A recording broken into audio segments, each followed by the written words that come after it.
Having closed the moon program, NASA and the government that financed the agency only had eyes for success stories that could play well in the press. In 1972, US President Richard Nixon commissioned NASA to develop a new generation, reusable, economical space shuttle. Having lost the moon race, the Soviet Union began to ponder the notion of a moon base, just to top the Americans. Due to enormous expenses, these plans were shelved, but competition continued. The development of the American space shuttle was public. The press was involved all the way through. The news made the Russians uneasy, so they too started to develop their own shuttle as fast as they possibly could. Although they did not actually need it, they knew perfectly well that if the Americans had one, it could potentially be dangerous. The Russian version turned out to be too good. Some even suspected industrial espionage.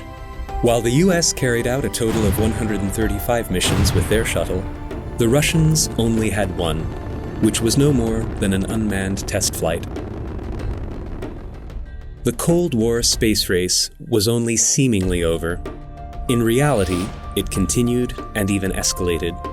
By the early 1980s, both the Soviet Union and the US had accumulated a huge amount of nuclear weapons for their own defense, as well as for the total destruction of the other.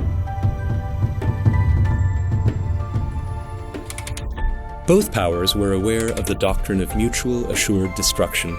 If a party initiated a nuclear attack on the other, the attacker itself would be destroyed too, because a counterstrike would immediately be initiated. In 1983, US President Ronald Reagan announced the Strategic Defense Initiative, or SDI, also known as the Star Wars Plan. In his speech, he labeled the Soviet Union the evil empire, the nuclear missiles of which must be destroyed from space. This Cold War situation escalated.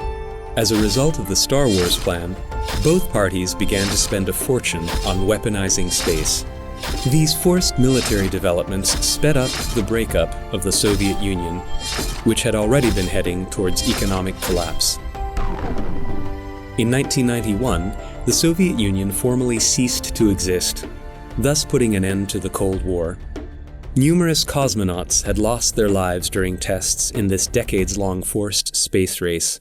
However, not a single person has died in space yet.